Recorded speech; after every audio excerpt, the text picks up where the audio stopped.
Programme capital talk میں خوش آمدید. میں ہوں محمد جنید.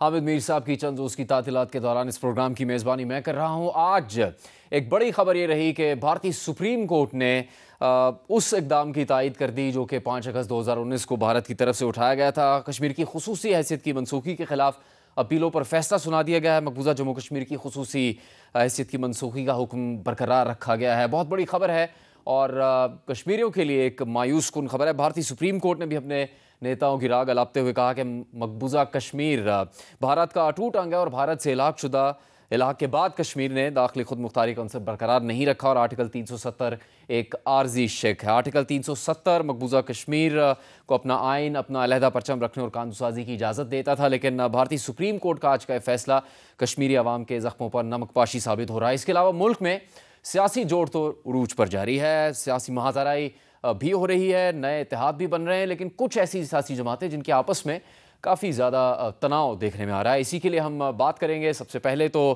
احمد بلال صوفی صاحب ماہر ہیں بین الاقوامی قوانین کے، ان سے ہم فون پر بات کریں گے. اسٹوڈیو میں ہمارے ساتھ طارق فضل چودھری صاحب سینئر رہنما مسلم لیگ نون موجود ہیں اور ناصر حسین شاہ صاحب پیپلز پارٹی کے سینئر رہنما کراچی سے خصوصی طور پر تشریف لائے ہوئے اسلام آباد ہمارے اسٹوڈیو میں موجود ہیں. بہت شکریہ آپ لوگوں کا.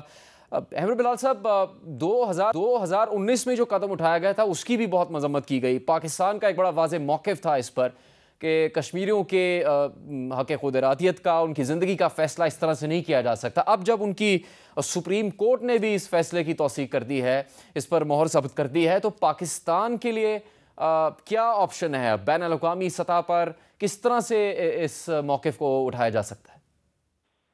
جی بہت شکریہ. دیکھیے، بھارت نے ایک پوری اسٹریٹجی بنائی جس کو ہم کہتے ہیں ایک لیجسلیٹو موو کی 5 اگست 2019 کو. اس کے بعد ایگزیکٹو ایکشنز کے تھرو انہوں نے گراؤنڈ پر چیزوں کو اپنے حق میں کیا، ڈیموگرافی اور وہاں پر انویسٹمنٹس کروانے کی کوشش کر کے، اور اب عدلیہ کے تھرو یعنی اپنی judicial organ of the state کے تھرو اس تمام پروسیس کو انڈورس کروا لیا ہے. سو ان ادر ورڈز انہوں نے اپنا قبضے کی بنیاد پر اپنے ٹائٹل کو کنفرم کروانے کی کوشش کی ہے اپنے ٹائم اپنے ڈومیسٹک لا کے نیچے. لیکن انٹرنیشنل لا کے نیچے یہ ڈسپیوٹ آف کشمیر جو ہے اس کے جو خد و خال ہیں، اس کے جو لیگل فیچرز ہیں، اس پر یہ اس طرح سے اثر انداز نہیں ہو سکتا، کیونکہ بہرحال یہ ایک ڈومیسٹک کورٹ کا فیصلہ ہے، چاہے وہ سپریم کورٹ ہو. لیکن چونکہ ایک ڈومیسٹک کورٹ کا فیصلہ ہے، لہٰذا اس کا اثر انٹرنیشنل لا پر جو کشمیر کا ڈسپیوٹ UN میں اور باقی معاملات میں ہے وہاں اس طرح سے نہیں ہوگا. لیکن ساتھ ساتھ ہمیں یہ بھی دیکھنا ہے کہ پاکستان اس ایشو کو کہاں لے کر جا سکتا ہے. اس وقت چونکہ ایک کیئر ٹیکر سیٹ اپ موجود ہے جس کا مینڈیٹ کسی حد تک لمیٹڈ ہے، لیکن چونکہ ایک مومنٹم رہا ہے، کنسسٹنٹ پالیسی تمام حکومتوں کی پہلے یہ رہی ہے کہ کشمیر کے معاملے پر ہم کشمیریوں کے ساتھ کھڑے ہیں. لہٰذا اس اقدام کی بنیاد پر پاکستان کو اپنا پروٹیسٹ لانچ کرنی چاہیے اقوام متحدہ کے مختلف فورمز پر، اور بتانا چاہیے کہ یہ انڈرمائن کرنے کی کوشش کی جا رہی ہے اس جورسڈکشن کو جو اقوام متحدہ کے پاس ہے، اور ساتھ ساتھ جو by lateral agreement, Shimla agreement کا معاہدہ پاکستان کا ہوا ہے، جس کے نیچے یہ چیز واضح ہے کہ ہم کوئی ایسی یک طرفہ طور پر زمینی حقائق کو تبدیل نہیں کریں گے، اس کی بھی وائلیشن ہے. لیکن ایونچولی جب الیکٹڈ گورنمنٹ آ جائے گی 8 فروری کے الیکشن کے نتیجے میں، تو پھر یہ فیصلہ اس کو آگے کرنا ہوگا کہ اس معاملے کو کیسے لے کر بھرپور طریقے سے آگے بڑھنا ہے. ٹھیک ہے. احمد بلال صوفی صاحب کا موقف آپ نے اب سنا. جلیل عباس جیلانی صاحب نے جو وزیر خارجہ ہے اس وقت نگران حکومت میں پاکستان کے، انہوں نے کیا موقف دیا اس فیصلے کے بعد، وہ دیکھیے. The Indian Supreme Court's verdict fails to recognize the internationally recognized disputed nature of Jammu and Kashmir dispute. It further fails to cater to the aspirations of the Kashmiri people who have already rejected India's illegal and unilateral actions of 5th August 2019. The judgment is yet another manifestation of the pliant judiciary under India's ruling dispensation. India's unilateral and illegal measures since 5th August 2019 have been aimed at changing the demographic structure and political landscape of IIOJK. Pakistan کا یہ official موقف آپ کے سامنے. طارق صاحب, نواز شریف صاحب نے واپسی پر واپس آنے کے بعد ایک سے زیادہ مرتبہ اس بات پر زور دیا کہ ہمسایوں سے اچھے تعلقات کے بغیر معاشی ترقی ممکن نہیں, خطے کے حالات نہیں بدل سکتے. اب بھارت کے اس طرح کے رویے اور پھر آج کے فیصلے کے بعد جو اس وقت حکومت ہے بھارت کی, ان کے بیانات کے بعد آپ کو لگتا ہے کہ ان کا بھی کوئی ان کی نیت ہے کہ پاکستان سے خوشگوار تعلقات ہوں جب کشمیر کے مسئلے کے ساتھ وہ اس طرح کا سلوک کر رہے ہیں؟ بسم اللہ الرحمن الرحیم. دیکھیے, ہمسایوں کے ساتھ چاہے وہ جہاں انفرادی حیثیت میں رہائش پذیر ہیں وہ ہمسائے ہوں, یا اگر ملک کی بات کریں تو جو ہماری باؤنڈریز کے ساتھ امیجیٹلی کنیکٹڈ ملک ہیں وہ ہمسائے ہوں, ان کے ساتھ تو دوستانہ تعلقات ہونے چاہیے, اس میں کوئی دو رائے نہیں ہے. خام خواہ کا انات زد بازی نہیں ہونی چاہیے. لیکن اس کا یہ مطلب نہیں ہے کہ ہمسایہ اگر آپ کے ساتھ پڑوسی ملک ہے اور وہ آپ کے معاملات میں مداخلت کرے, آپ کی باؤنڈریز کو کراس کرنے کی کوشش کرے.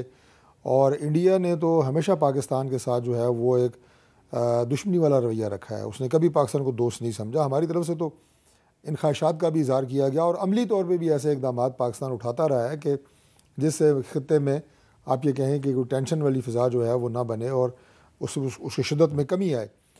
لیکن اب آپ دیکھیں کہ انڈیا نے یہ جو کام کیا ہے, یہ سپریم کورٹ جو انڈین ہے, یہ انڈیا کے جو ڈومیسٹک ایشوز ہیں, جیسے بلال صاحب بات کر رہے تھے, ان کے اپنے اندرونی جو معاملات ہیں, قوانین ہیں, آئین ہے, اس کی تو تشریح کر سکتا ہے, اس پہ تو بات کر سکتا ہے. لیکن مسئلہ کشمیر جو ہے یہ ایک بین الاقوامی مسئلہ ہے. اس کے اوپر انڈیا کی جو سپریم کورٹ ہے اس کے فیصلے بھی لاگو نہیں ہوتے اور نہ ہی اس کا ڈومین ہے, کیونکہ یہ بین الاقوامی مسئلہ ہے اور بین الاقوامی ادارے اس کے ضامن ہیں, بین الاقوامی ادارے اس کے اندر ملوث ہیں, اس کی ثالثی کے اندر. اور پھر یہ آپ دیکھیں کہ مقبوضہ کشمیر میں مسلسل ایک انریسٹ ہے, وہاں پہ آزادی کی باقاعدہ ایک مہم جو ہے وہ لوکل جو کشمیری ہیں وہ چلا رہے ہیں. بے شمار کشمیری جو لیڈرز ہیں وہ شہید ہوئے ہیں, بے شمار آج بھی پابند سلاسل ہیں. تو لہٰذا ایک عدالت سے یہ فیصلہ لے کہ آپ سمجھتے ہیں کہ یہ مسئلہ حل ہو جائے گا, بالکل بھی نہیں ہوگا. انڈیا کو ہوش کے ناخن لینے پڑیں گے اور یہ بین الاقوامی ثالثی جو ادارے کروا رہے ہیں وہ مقبوضہ کشمیر اور آزاد کشمیر دونوں کو میں کہوں گا کہ ان کے جو مقامی کشمیری آبادی ہے ان کی اس وابدید کے مطابق اس مسئلے نے حل ہونا ہے. آج ہو, کل ہو, جب بھی ہو, یہ تب یہ اسی طرح ہی حل ہونا ہے انشاءاللہ. کہا جا رہا ہے کہ وہاں کی جو ڈیموگرافی ہے وہ تبدیل کرنا چاہتا ہے, بھارت اکثریت کو اقلیت میں بدلنا چاہتا ہے. بلاول بھٹو کا بڑا اس پہ واضح موقف رہا ہے کشمیر کے حوالے سے. کیا یہ ایک سیاسی طور پر اہم معاملہ ہوگا پیپلز پارٹی کے لیے بھی؟ الیکشن آ رہے ہیں اور اگر اس کے بعد کسی بھی طرح سے بھی حکومت میں کردار ادا کرنے کا موقع ملتا ہے تو کیا بین الاقوامی سطح پر اس کے اوپر کوئی ڈسکس کیا جائے گا کہ بھئی ہمیں اٹھانا ہے یہ ایشو بھارت کے ساتھ؟ بسم اللہ الرحمن الرحیم. اللہم صلی علی محمد و آل محمد. دیکھیں, کشمیر کو ہم اپنا اٹوٹ انگ سمجھتے ہیں اور پاکستان پیپلز پارٹی کا بالکل واضح موقف ہے. آپ نے چیئرمین بلاول صاحب آج بھی انہوں نے اس پہ بات کی ہے کہ اس پہ کوئی ہم کمپرومائز یا کوئی بھی ایسی پالیسی نہیں دے سکتے جس سے یہ تاثر جائے کہ کوئی ہم پیچھے ہٹ رہے ہیں یا کوئی نرمی والی بات ہے. انہوں نے تو اس کو بچر وہاں پہ بھی جا کے کہہ دیا, انڈیا کی سرزمین پہ بھی, تو ہے بھی وہ بچر, مسلمانوں کا وہ قاتل ہے. اور آج تو وہاں کی سپریم کورٹ نے حد کر دی کہ وہ بھی اسی فہرست میں شامل ہو گئے جہاں سے تھوڑی بہت انصاف کی امید ہوتی ہے. چودھری صاحب ٹھیک کہہ رہے ہیں کہ انٹرنیشنل لاز جو ہیں ان کے تحت تو یہ ہو ہی نہیں سکتا جس طرح کا یہ فیصلہ آیا ہے. تو ہمیں اب اقوام متحدہ اور دیگر جو بھی ادارے ہیں جو باتیں ہی کرتے ہیں, اتنے عرصے سے ہم سب نے دیکھ لیا ہے آج جو غزہ میں ہو رہا ہے, یا وہاں پہ بھی صرف مسلم ممالک ہوں یا یہ دنیا کے دیگر ممالک ہوں, وہ بیان کی حد تک تو ٹھیک ہے لیکن کوئی عملی وہاں پہ نہیں ہو رہا. یہی حالت زار کشمیر کی. اور جو آپ نے کہا کہ وہ ڈیموگرافی چینج وہ کر رہے ہیں, لاکھوں کی تعداد میں فوجی وہاں پہ انہوں نے اپنی فوج, انڈین فوج وہاں پہ ہے. اور پھر وہ بہت سارے ایشوز ہیں جو ہمیشہ ہائی لائٹ کرتے رہے ہیں. جیو پہ ہائی لائٹ ہوا ہے تمام نیشنل میڈیا پہ, سوشل میڈیا پہ. لیکن ہم سلام پیش کرتے ہیں اپنے کشمیری بھائی بہنوں کو کہ جو اتنے سالوں سے اس ظلم کے آگے ڈٹے ہوئے ہیں. تو سپریم کورٹ کا فیصلہ ہو, انڈیا سپریم کورٹ, یا وہ ایسے کسی فیصلے کو نہیں مانتے جو انسانی حقوق کے خلاف. آپ کورٹ کی بات کریں, احمد بلال صوفی صاحب, پاکستان کے لیے انٹرنیشنل کورٹ آف جسٹس میں جانے کا راستہ کتنا ممکن ہے؟ کیا کچھ ہو سکے گا اس سلسلے میں اگر ابھی نہیں اور مستقبل میں سوچا جاتا ہے تو؟